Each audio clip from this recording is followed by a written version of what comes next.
Bien, muy buenas tardes. Hoy vamos a hablar acerca de un tema muy interesante. Sé que a muchos de ustedes les va a encantar y es la esclavitud en América, por parte de William Espinal, Emma Álvarez y Jefferson Contreras.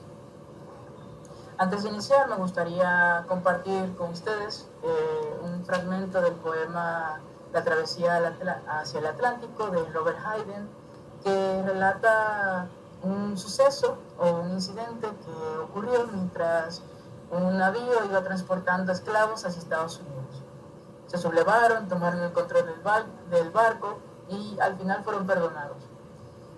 Un final feliz, en mi opinión. Entonces, dice: los negros están rebeldes, la tripulación intranquila. Nuestro traductor dice que sus gemidos son una plegaria para llamar a la muerte, la nuestra y la de ellos. Algunos intentan morir de hambre. Perdimos 3 esta mañana cuando saltaron riendo locamente a los tiburones que los esperaban, cantando a medida que se unían. Ciertamente el proceso de esclavitud fue algo totalmente complejo y trajo muchas cuestiones que a la larga nos hacen pensar en qué realmente estaba pensando la humanidad cuando hizo ciertas cosas. Antes de iniciar, creo que es importante señalar pues el contexto donde se da este proceso de esclavitud, y pues esto se sitúa en la carrera hacia Occidente.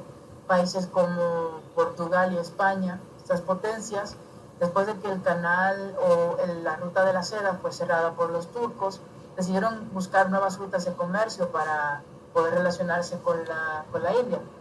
Y pues a la larga encontraron lo que hoy se conoce como América. Ciertamente esto es muy interesante porque este proceso de encuentro entre dos culturas, así decirlo, conllevó demasiadas cosas. Otro aspecto característica de la esclavitud que podemos destacar es el control de la población. Si bien es cierto que los españoles llegaron acá con intereses de conquistar y conseguir recursos, también es cierto que ellos ya tenían una experiencia previa con un sistema esclavista. La única diferencia es que no lo habían aplicado de manera, a gran escala, ya que ellos habían creado ciertas colonias en Canarias y Azores, donde tenían su sistema de esclavos. Ahora, cuando llegaron a América, empezaron a emplear un sistema más complejo. Con relación a la población controlada, eran prácticamente grupos que tenían cierta mentalidad precolonial y, y que atribuían ciertos beneficios a la corona española, ya sea de manera directa por medio del trabajo que realizaban sin ningún tipo de incentivo, o de manera indirecta por medio de la presión de tributos. Es decir, que ellos debían entregarle ciertos tributos a la corona o a quien estuviera mandando en los virreinos, en las colonias o virreinos. Bien, las capitales virreinales de México y Lima fueron centros donde la mano de obra esclava fue muy requerida. Veracruz y Cartagena fueron puertos importantes, ya que gracias a estos puertos, yo no diría que gracias, más bien estos puertos fueron los que ocasionaron que la esclavitud se extendiera por toda América. La plantación de azúcar fue como un medio de producción importante en las Antillas durante el siglo XVI y demás. Ahora hablemos un poco acerca de las estrategias esclavistas. Ahora hablemos acerca de las estrategias esclavistas. Primero, los colonos o los amos decidieron, para mantener un control en la población, bueno, ya el color lo estratificaron con esa pirámide de superioridad donde los caucásicos y europeos y aquellos que pertenecían directamente a España eran como los más beneficiados, pero no es el tema. El punto es que establecieron reglas donde buscaban reducir los movimientos de los esclavos para evitar ciertas sublevaciones. Por otro lado, también justificaron la esclavitud. aparte de establecer reglas que literalmente caminaban muy alejadas a lo que era la realidad que se estaba viviendo, decidieron justificar la esclavitud como que ellos, los que estaban siendo esclavos, esclavizados, eran personas viles, personas salvajes, personas que no tenían moral. Cosa que realmente es un poquito peculiar en ese discurso. Bien, aquí yo quise hacer como una especie de esquema donde señalo como ciertos beneficios que tenían los esclavos. Imaginemos que ustedes son colonos que están interesados en tener un plantío de caña de azúcar, pero no se deciden entre si conseguir esclavos indígenas o conseguir esclavos negros. Déjenme decirles, déjenme decirles que los esclavos negros eran más beneficiosos ya que no traían ciertos percances sociales. Es decir, que el tema de las sublevaciones realmente no iba a ser un problema, supuestamente. Eran personas que no tenían arraigos sociales, o sea, sí tenían ciertas características o sea, de su cultura propiamente dicho, pero no, eran personas que eran traídas de diferentes partes de África, por tanto, estaban desarraigadas socialmente y era más complicado que ellos pues se reunieran a organizarse y tratar de derribar el régimen. Al final sí terminaron haciendo eso y lo hicieron de una manera muy astuta. Con relación a la capacidad de trabajo, eran más eficientes, ya que podían someterlos a trabajos forzosos y estos podían dar, o sea, cumplían con lo que se esperaba. En cambio, los indígenas tenían cierto arraigo social que de alguna manera eso influyó en las sublevaciones, pero hay que señalar que los grupos que más que presentaron como las sublevaciones más preponderantes o más fuertes fueron el grupo de esclavos africanos. Eran en cierta forma problemáticos, siguiendo con los indígenas. Y ahora volviendo con el tema de los africanos, es cierto que pese a que tenían un desarraigo, desarraigo respecto a lo social, eran personas que verdaderamente se organizaron y lograron derivar o de buscar su libertad.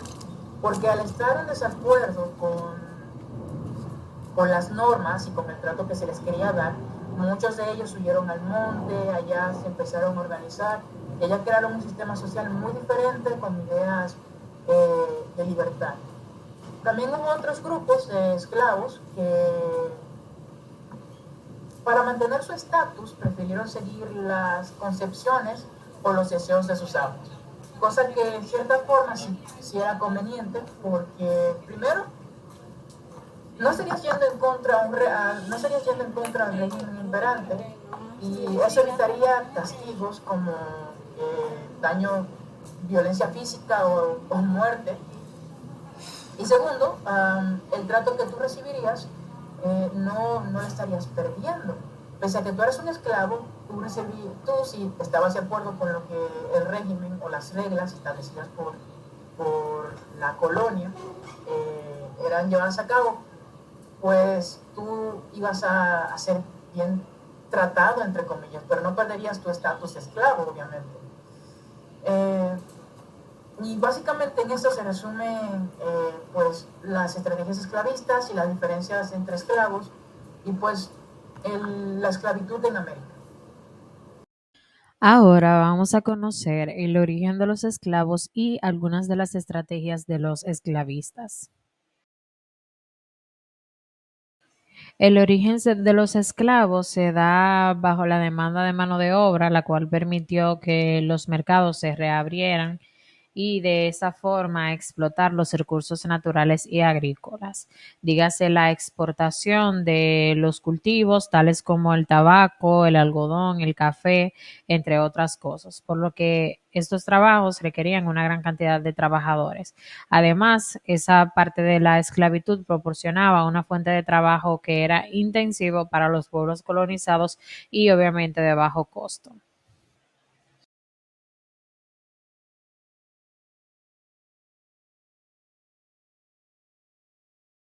Bien, ahora hablaremos de las estrategias que utilizaban los esclavistas para mantener su estatus en el poder. Sabemos que aparte de la evangelización, la corona española prohibió que hubieran musulmanes dentro del grupo de esclavos para evitar la competencia con otras religiones que sean monoteístas no cristianas. Por esto, ellos utilizaban también una diversificación de la procedencia de los africanos, es decir, que utilizaban diferentes grupos de africanos para que los mismos no pudieran entenderse y asimismo los dividían en diferentes grupos. Por ejemplo, los Wolof, esclavos landinos, los negros bozales, los musulmanes y los bereberes, que cada uno de esos grupos tenían características diferentes para que no pudieran comunicarse entre ellos y hacer una revuelta. Asimismo, todos los esclavos eran despojados de los rangos que tenían antes de ser colonizados y tenían un cambio alimentario, puesto que a pesar de que ellos estaban en los campos de plantaciones, no tenían los mismos beneficios de una dieta igual que los europeos. También recurrieron obviamente a la violencia y al terror para mantener el orden y así no tener que llegar a revueltas y que los esclavos siempre estuvieran sometidos. Otra de las estrategias que utilizaron los esclavistas fue la transculturación y la desaparición de los esclavos. La transculturación se refiere a un proceso en el que una cultura pierde sus aspectos identificadores y se cambian por los de la cultura dominante, que en este caso todos los esclavos perdieron su cultura por integrarse a aspectos que eran propios de los europeos y su estilo de vida.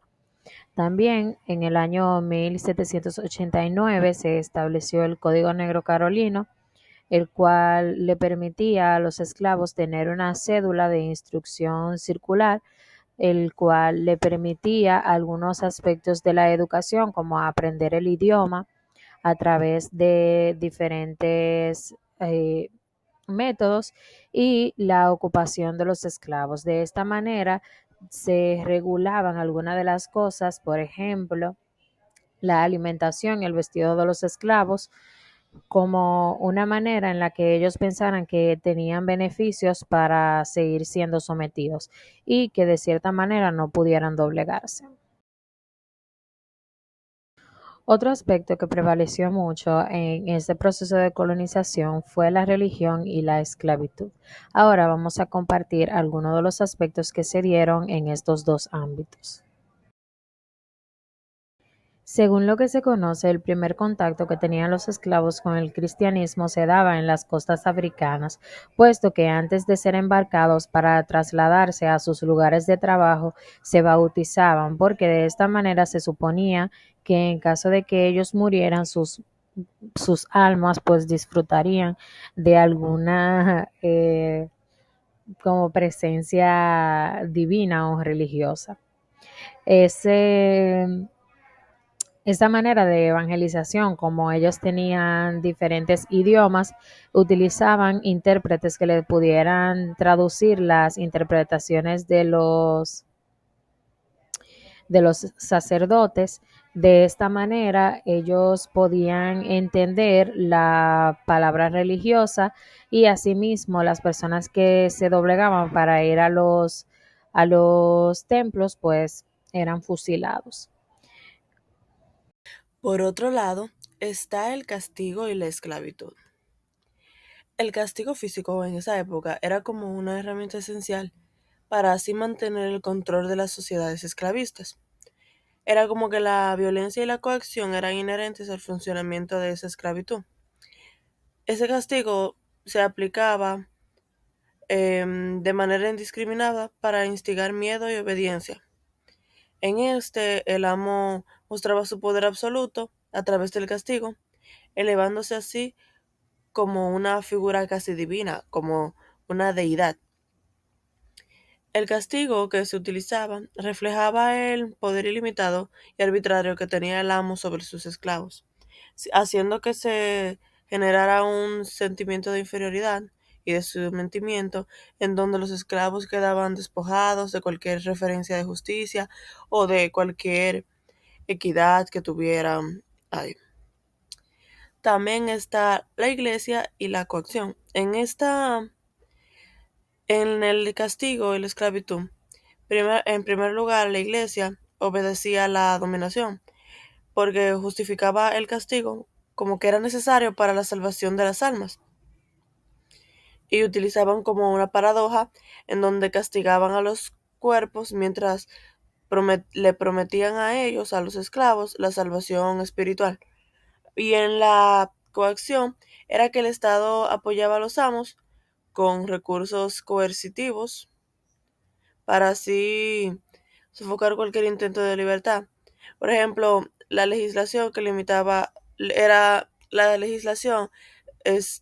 limitaba el uso del castigo.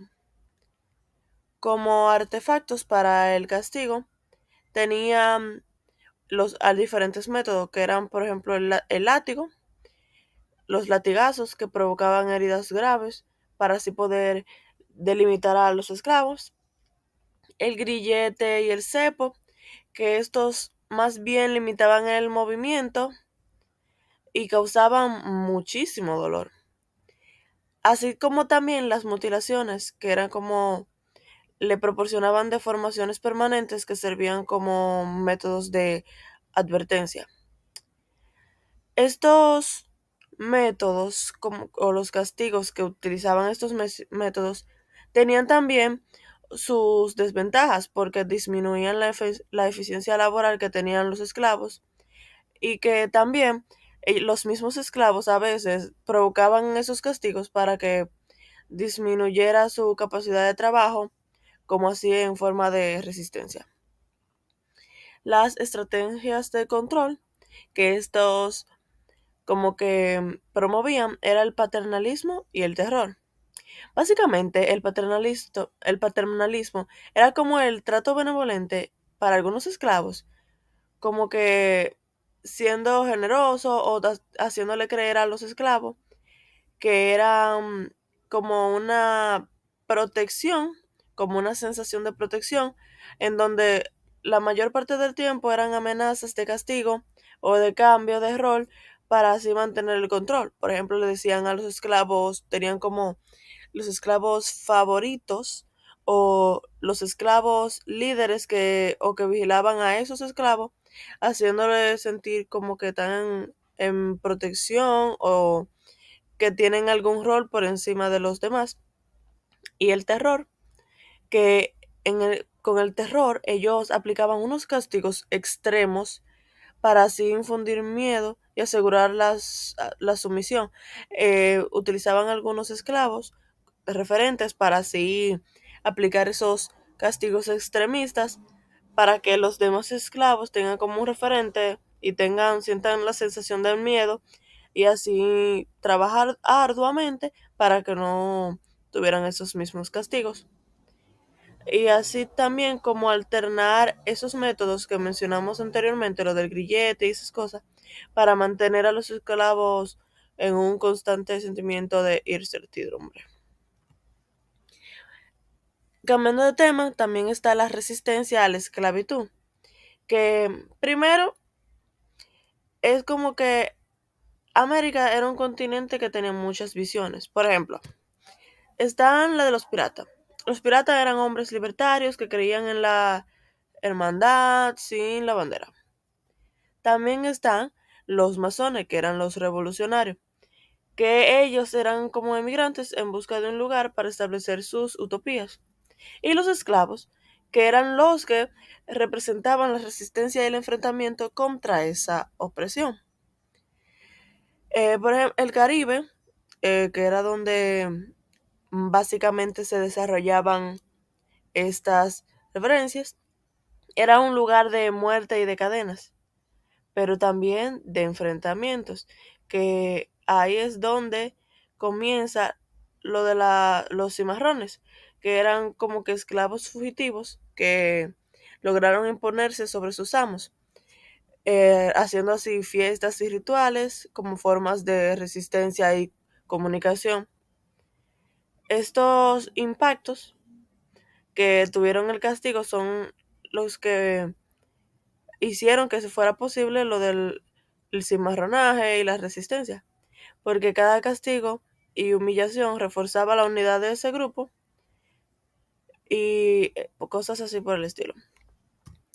Los lugares de paz que ellos tenían como para reunirse eran Haití, los Palmares, la Ciénega y San Basilio, que se convirtieron como en refugios y bases de resistencia para ellos. Pero también la espiritualidad africana tenían deidades como el Eguá, Ogún, Ochun y Changó, que le daban fuerzas a los esclavos. Estas deidades, los esclavos les rendían homenaje a estas deidades, ya que esos dioses o esos divinos le hacían creer que podían salir de esa opresión, haciendo así lo de la resistencia. Otra cosa que también tenían en su vida cotidiana, en los métodos de resistencia, eran el rechazo a las órdenes y el fingimiento de la ignorancia, como así construyendo familias y religiones que fortalecían la comunidad esclavista, y también indicando algunos jefes de cuadrilla, que a menudo eran los mismos africanos, que organizaban el trabajo y las sublevaciones, y creando así, pero también creaban uniones de monte como forma de mantener esos lazos familiares y culturales al momento de realizar rituales a esas deidades, en donde estabilizaban relaciones y en el poder de los amos. Y esto también tuvo un impacto duradero para continuar con lo mismo, en donde, aunque las estrategias que utilizaban los esclavistas eran muy claras, los esclavos encontraron como que grietas en el sistema para así poder resistir y no estar bajo la opresión siempre, y donde la resistencia nunca fue completamente reprimida, ya que la rebelión y el espíritu de libertad prevalecieron a lo largo de esa opresión. Para finalizar, cabe destacar que la esclavitud en América fue uno de los episodios más cruentos en la historia del colonialismo de nuestro contexto. Asimismo, hay que destacar que los efectos de esta práctica ocasionaron cosas como el racismo y la segregación por temas fenotípicos como lo son el color de piel o ciertas características físicas.